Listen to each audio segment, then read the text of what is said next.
For those of you who don't know me, my name is Danielle Resnick. I'm a senior research fellow at IFPRI, where I help lead the Institute's governance work. And I work quite a lot on the role of policy systems and political economy with a particular background on West and Southern Africa.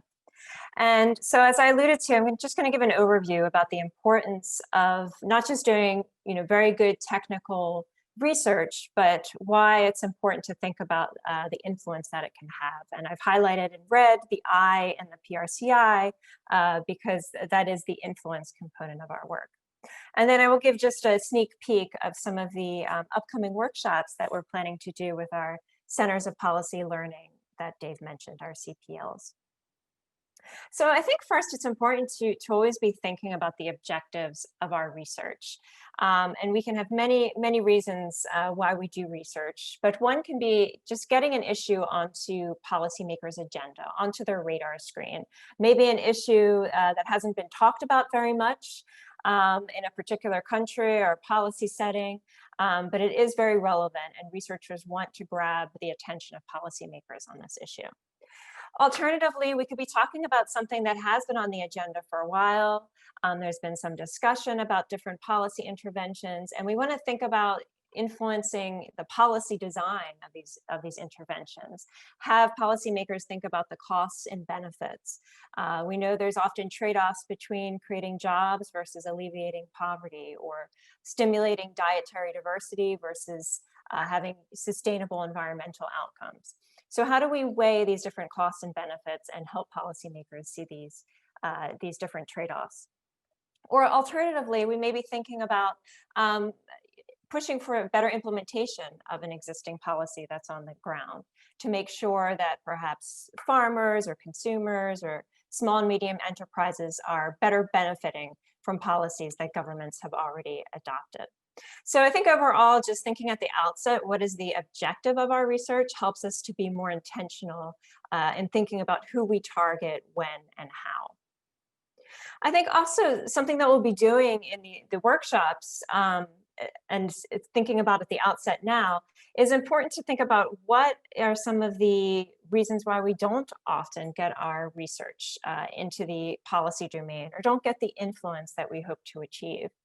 And here I've presented a table, and I won't go through all of these, but it's just to highlight that there is a range of reasons why we don't get the intended influence we want.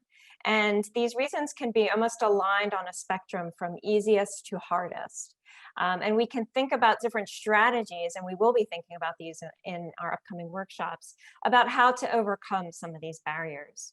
So on the easiest side of the spectrum, is just thinking about how we can improve our communication. We may have produced research that's just been ineffectively disseminated. We just tell policymakers, go read our journal article, but it's just too academic or pedantic for them to get their minds around. Or we may not be offering really specific findings. We may just be talking about the importance of understanding an issue without actually getting to policy specifics for them. And these are issues that could be overcome by thinking about communication strategies. A little bit more difficult is when we have multiple, perhaps research organizations presenting contradictory findings. Makes it difficult for policymakers to know what's the right answer. Or perhaps if our funders or our techniques perhaps raise questions about the legitimacy or the credibility of our research. And so thinking about ways to improve transparency and peer review can be clear strategies to deal with those challenges. Of course, at the other end of the spectrum, we have much harder challenges to address in the R2P process. We could be talking about research issues that may not really have a benefit, an obvious benefit to powerful elites, powerful decision makers. So can we think about issue linkage with the topics we're interested in and that we've done research on and link them with elite priorities? We may face more difficult issues, such as the research we're doing or the policy prescriptions we have could be politically infeasible because they could actually threaten the interest of powerful elites. So how can we maybe identify powerful policy champions who can help us find other supporters for our policy findings? And I think most difficult of all, in many of the places that we work in, is when our findings may actually contradict perhaps the ideological position of a ruling regime. If we're talking about free trade and they perhaps are interested in more kind of self-sufficiency, national sovereignty issues, these types of issues can create much more tension and difficult to get into the policy sphere. So how do we think about the strategic framing of our findings? So these are just some of the issues that we'll be delving into more detail in our R2P virtual workshops that we're going to be starting November 30th with our first CPL group, CPL, based in Nigeria. And all of these workshops are going to be focusing on, first, what is the policy lever that our different research projects in these CPLs are interested in targeting? Are we talking about subsidies? Are we talking about changing taxes, regulatory issues, consumer behavior change?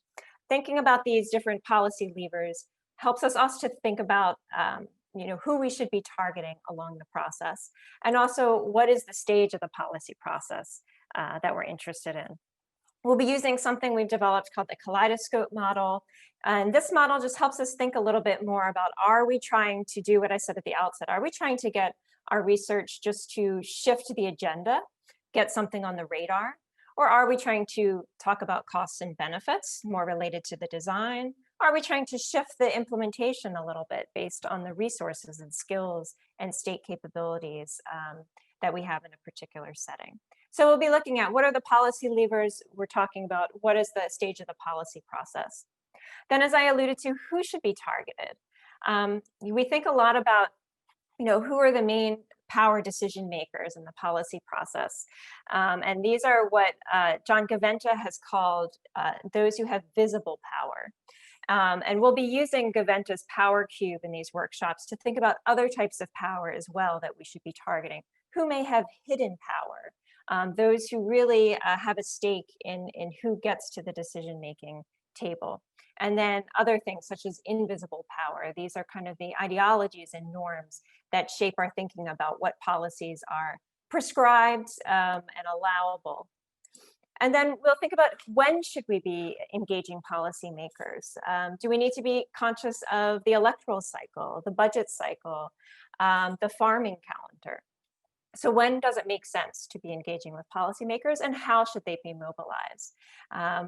Thinking about ways to go beyond our typical dissemination policy seminar formats and policy briefs to perhaps more creative ways, some types of co-creation of research, particularly for those types of research that need to be engaging policy champions at the outset. And what we'll be doing is, after we think about these different considerations, is doing some targeted real-time mapping of key stakeholders who are relevant to the research projects and issue area that each of these CPLs are working on. So just to give you a sense of an example, here's a mapping that's been done on the informal food trade in Accra, Ghana, thinking about both kind of the national regulations and national ministries, as well as the kind of metropolitan departments and actors who are involved, as well as more informal actors, market queens and product associations who also are relevant in the informal food trade landscape. And so you can think about, if you are interested in informal food trade, there may be specific policy domains you want to target. You may be interested in food safety. And here you would be targeting the array of actors I've highlighted in red. If you're interested more in kind of taxation of informal sector workers, you would look at maybe the revenue authorities, Department of Finance, and revenue officers. So this is just kind of an example of what we'll try to be getting out of these workshops, as kind of a targeted mapping related to the research issue the CPLs are working on, and highlighting the actors to target.